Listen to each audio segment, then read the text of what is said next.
सियाराम। पुनर्बोध के इस मंच पे आप सबों का हार्दिक स्वागत है।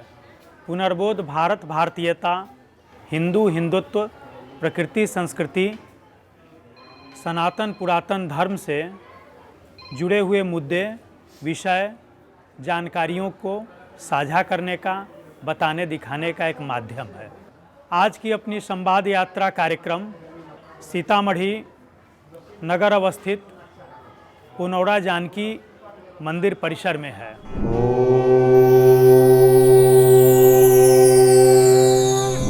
जैसा कि आप सबों के ध्यान में होगा, यह मंदिर, यह तीर्थ स्थान जगत जननी जानकी माता का जन्म स्थान है, सीता का प्रागट्य स्थान है।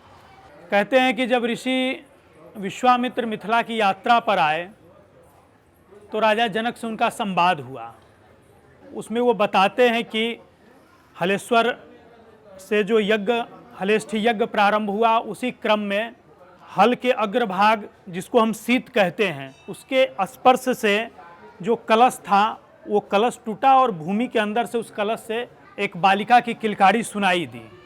आप देखें कि जब श्री कृष्ण जन्माष्टमी आता है या चैत्र मास के शुक्ल पक्ष का नवमी तिथि जो भगवान राम का जन्मोत्सव का दिवस है, तो बड़े ही धूमधाम से मनाया जाता है।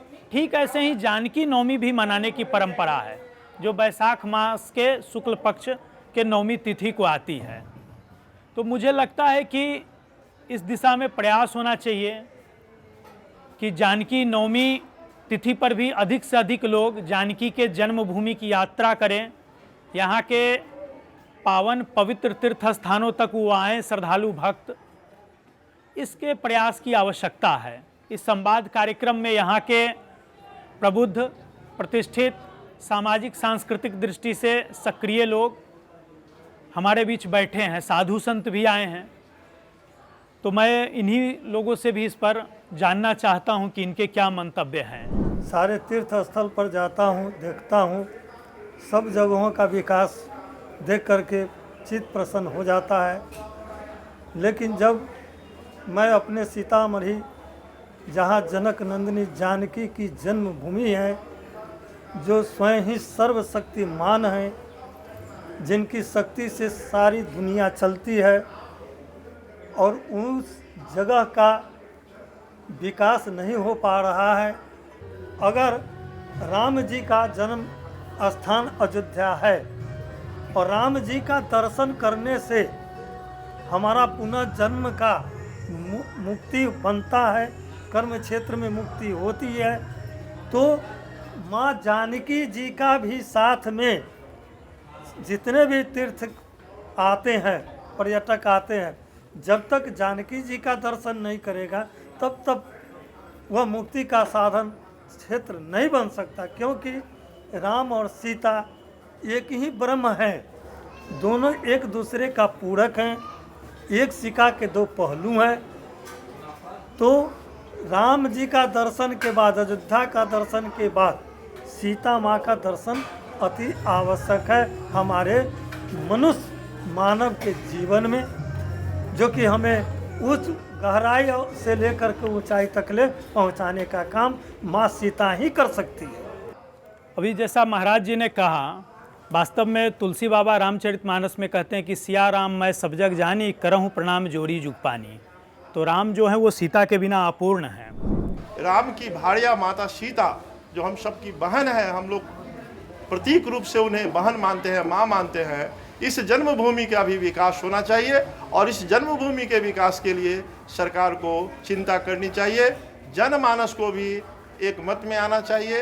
ये जो यहाँ यात्री जो आते हैं उनके लिए संसाधनों का अभाव है। जो पर्यटन भवन बन गया है वो हैंड ओवर टेक ओवर नहीं हुआ है, यात्री को बस लगाने में, अन्य जगहों जाने में कठिनाई हो रही है। इन समस्याओं पर भी चिंता करनी चाहिए। हमारे साथ स्वामी उमेशानंद जी महाराज हैं।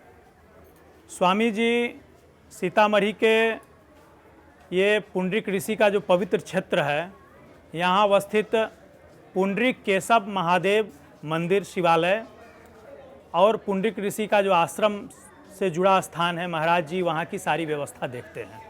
तो आइए महाराज जी से हम लोग जानते हैं कि सीतामढ़ी के पवित्र तीर्थ स्थानों का विशेष रूप से जगत जननी जानकी के जन्म प्रसंग से जुड़े तीर्थ स्थानों के विकास को लेकर महाराज जी क्या सोचते हैं? यह 15 कोष का क्षेत्र है, जिसमें सीता जन्मस्थली, प्राकट स्थली, हलेश्वर स्थान, पंथपाकर, रजत द्वार, ये सब उसके अंदर आ जाते हैं।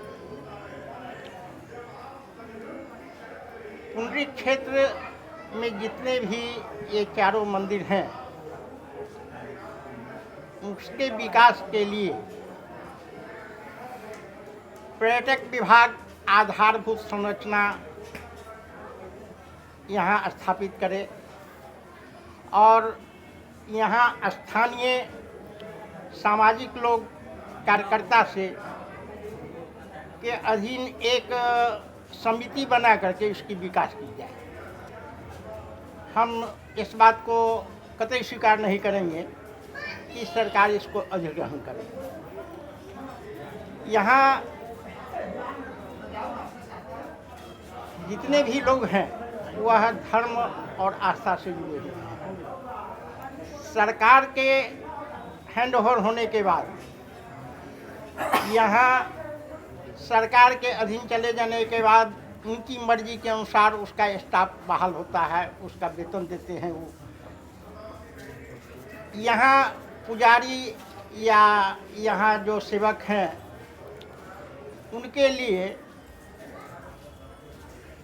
कोई खास रुचि नहीं रह जाती है कि यहाँ हम सेवा कर पाए।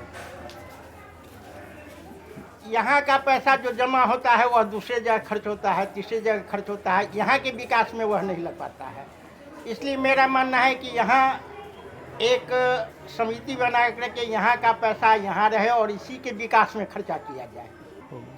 यहाँ जितने भी पर्यटक आते हैं उनको यह बताने की आवश्यकता है कि यह चारों मंदिर का दर्शन करें। उसके लिए सरकार से भी आग्रह करूँगा कि जगह जगह उसका होर्डिंग बोर्ड ये सब लगाने का काम करे, यह उनका दायित्व है। पर्यटक विभाग एकदम कुंभकर्णी निद्रा में सोई हुई है। इसके विकास के लिए आज तक कोई भी कार्रवाई नहीं की है और की है तो धरातल पर नहीं दिख रहा है। यहाँ एक मंदिर से दूसरे मंदिर तक जाने के लिए मार्ग जो है बहुत संकीर्ण है, उसका चौड़ीकरण की व्यवस्था की जाए, उस पर सवारी की व्यवस्था की जाए, यहाँ से वहाँ तक लोग जा सके आ सके। चारों जगह पर पर्यटक को ठहरने के लिए समुचित व्यवस्था की आवश्यकता है। लाइट, बिजली, पानी और रहने का स्थान। गवर्नमेंट स्कूल तक गवर्नमेंट चलाइए नहीं पा रही है, वो मंदिर लेके क्यों चलाएगी भाई? ले मस्जिद भी ले, साथ में चर्च भी ले ले। क्या शासन के दृष्टि में तो सब लेना चाहिए। बहुत अच्छे अच्छे मंदिर को अधिग्रहण कर लेता है, जो जहाँ आमदनी नहीं है उसको छोड़ देता है। नहीं, उसको भी अधिग्रहण करते हैं बहुत जगह, लेकिन उसको वैसे ही सरने के लिए अभी 12,000 टेम्पल तमिलनाडु के अंदर अगले 2026 तक ये मंदिर ध्वस्त हो जाएंगे, जो कि मतलब पांड्या, चोल, चालुक्य शासन के दौरान बनाए गए थे। अभी एक सदगुरु जग्गी वासुदेव बड़े संत हैं, उन्होंने एक मूवमेंट भी मंदिर सेवका उधर चलाया। अब वो 12,000 मंदिर में कोई पुजारी नहीं है, द्रविड़ मूवमेंट चला, वो सब मंदिर ले लिया गया। बड़का से कमाई है तो उसमें कुछ स्टाफ भी बहाल है, वो 12,000 में एक झाड़ू देने वाला भी कोई नहीं है। वो विशाल विशाल भवन ढह रहा है। 8-10 वर्ष पहले कामाख्या बिल्कुल आपके पुनौड़ा स्थान से भी बहुत सामान्य स्थान था, और कामाख्या में आज तक मंदिर का सरकारी अधिग्रहण नहीं हुआ है। वहाँ 54 के करीब पुरोहित परिवार हैं, जो 54 लोग उसके शेयर धारक थे, सबको बुला करके बैठा करके आपस में कोऑर्डिनेशन करा दिया। आज उसका परिणाम है कि उतना बड़ा वो मंदिर आज हो गया है, पहले इतना बड़ा नहीं था। आज तो मंदिर तक बिल्कुल गाड़ियाँ जाती है, और माने कोई अच्छा दिन अगर हो तो आपको 15, 20, 25 हज़ार लोग भी गुजरते रहते हैं, लेकिन कभी भी आपको वो भीड़ नज़र नहीं आएगी। भीड़ आती है और स्वतः मंदिर से दर्शन करते हुए निकल जाती, और साफ सफाई में भी कहीं कोई कोताही नहीं, जबकि आपका मंदिर तो वैष्णव परंपरा का है। मेरे साथ इंजीनियर राघवेंद्र कुमार जी हैं, आप सीतामढ़ी के स्थानीय निवासी हैं। और विभिन्न सामाजिक सांस्कृतिक संगठनों में आपकी काफ़ी सक्रियता रही है। आप धर्म जागरण के सीतामढ़ी के प्रमुख भी रहे हैं और कई सारी धार्मिक यात्राएं, कार्यक्रम, उसकी योजना और रचना में आपकी महती जिम्मेदारी रही है। आइए उनसे जानते हैं कि वो क्या सोचते हैं इन चीज़ों को लेकर। इसका जितना विकास होना चाहिए उतना विकास अभी तक शायद नहीं हो पाया है, जबकि यहाँ पर पर्यटकों की संख्या भी काफ़ी आती है। लेकिन क्या है कि पर्यटक कहीं भी जाते हैं तो उनके रहने सहने या उनके आने जाने की व्यवस्थाएं बहुत परेशानी है। प्लस यहाँ का जो ढांचा है वो भी सुव्यवस्थित नहीं है, ना रहने की व्यवस्था है पर्यटकों का, न यहाँ पर्यटक लोग आते हैं तो कभी उस मकान में, कभी उस मकान में, कभी उस होटल में रुकते हैं, उनसे वो लोग दोहन करता है। इसलिए भी, और जब तक पर्यटक नहीं आएंगे तब तक किसी भी पर्यटक स्थल का उत्थान नहीं हो सकता जी। वर्तमान समय में करीब करीब 6-7 वर्षों से हम लोग ये देख रहे हैं कि केंद्र में भी जो सरकार है उनके माध्यम से या राज्यों में, कुछ राज्यों में जो सरकार बनी, अभी महाकालेश्वर कॉरिडोर का उद्घाटन हुआ है। अयोध्या में भव्य भगवान श्री रामचंद्र जी के मंदिर का निर्माण हो रहा है। काशी में बाबा विश्वनाथ कॉरिडोर का उद्घाटन हुआ और उसका विकास हुआ है। हम आशान्वित रहें कि सरकार का इन चीज़ों पर ध्यान है और हम लोगों को ये भव्य मंदिर देखने को मिलेगा। और जो भी विकास का कार्यक्रम हुआ है यहाँ, बार बार हम लोगों ने देखा है कि अमुक इतनी बड़ी राशि का मंजूरी हुआ है सरकार की ओर से, लेकिन जो निर्माण हुआ है उसके रखरखाव और उसके संचालन की उचित व्यवस्था होनी चाहिए और मंदिर को अपना एक भव्य स्वरूप प्रदान करना चाहिए। इतना तो जरूर है कि पहले की जो सरकार थी, जहाँ तक सरकार के संदर्भ की बात मैं कर रहा हूँ, वह हमारे अनुकूल बिल्कुल नहीं थी, बल्कि हमारे प्रतिकूल ही थी। और अधिकतर सरकारों ने या उसके नुमाइंदों ने हिंदू प्रतीक चिन्हों को नष्ट ही करने का वैसा काम किया कि वे नष्ट होते चले गए या फिर नष्ट हो गए। कुछ सरकारें हैं, स्वयं हमारे प्रधानमंत्री ही या भारत की सरकार है, जो हमारे विचार का अक्षरशः नहीं, उनकी अपनी व्यवस्था है, लेकिन उनकी इच्छा यह जरूर है, उनका हृदय यह जरूर है कि हाँ भाई ऐसे ऐसे काम हो, हिंदुओं के जो प्रतीक स्थल हैं, प्रतीक चिन्ह है, उनका संवर्धन हो, उनमें विकास हो। मेरे साथ श्री राजेश चौधरी जी हैं। राजेश चौधरी जी सीतामढ़ी ज़िले के रूनी सैदपुर के रहने वाले हैं। वही रूनी सैदपुर जो बालूशाही मिठाई के लिए प्रसिद्ध है। और आप सामाजिक रूप से काफ़ी सक्रिय हैं। यूँ तो आपका सामाजिक जीवन छात्र राजनीति से शुरू हुआ है और सीतामढ़ी ज़िले के एक प्रभावशाली व्यक्तित्व हैं। आइए जानते हैं इनका मंतव्य। यहाँ 18 बीघा ज़मीन है और स्थिति यही है, जो जब बाहर से 5 को बस आ जाएगा तो यहाँ लगाने का जगह नहीं है। जो ज़मीन नीचा है उसमें मिट्टी भराई का कार्यक्रम होना चाहिए और वहाँ पर पौधा लगना चाहिए। एक पार्क का रूप दिया जाए। भवन बनने से ज़्यादा फोकस उस पर कीजिए जो खाली ज़मीन है, जो लो लैंड है, जिसमें पानी लग जाता है, उस सब में रास्ता निकाल करके और गाड़ी लगाने का, बस लगाने का व्यवस्था किया जाए। और एक चीज़ तो जान जाइए, जो जब तक सरकार विकास नहीं करेगा, फंड, हाँ ठीक है, जो श्रद्धालु आते हैं, जो यहाँ आएंगे, उनसे फंड एकत्रित करके आप बहुत ज़्यादा विकास नहीं कर सकते हैं। तो उसके लिए सरकार का ध्यान आकृष्ट कराना होगा। जो अधिग्रहण सरकार ले लेता है तो उसके बाद सरकारी व्यवस्था हो जाता है, ये भी नहीं होना चाहिए। तो सरकार, हम कहते हैं जब हम वोट देते हैं, हम सरकार बनाते हैं, तो हम सरकार से पैसा लेंगे, हम सरकार से काम करवाएंगे, विकास करवाएंगे, लेकिन यहाँ का व्यवस्था, यहाँ का जो तंत्र है वो देखेगा, न कि सरकार देखेगा। मैं मूल रूप से काशी का ही रहने वाला हूँ और सौभाग्य है कि मैं यहाँ पे माँ जानकी की जन्मभूमि में सेवा का अवसर मिला है हमको। और निश्चित रूप से इसका प्रचार नहीं हुआ है। सीता जी की जन्मस्थली लोग जनकपुर जाते हैं, सीतामढ़ी नहीं जाते। मेरी जब पोस्टिंग हुई बीपीएससी के द्वारा, तो पहली पोस्टिंग मतलब यूनिवर्सिटी में हुई, मुजफ्फरपुर। तो जो हमारे जानने वाले थे वो उनके मुंह से अनायास जो निकलता है ना कि अब लीची मिलेगी, अब उधर से आना तो लीची ले आना। और जब सीतामढ़ी में पोस्टिंग हुई तो किसी ने जानकी जी का नाम नहीं लिया, किसी ने जानकी जी का नाम नहीं लिया।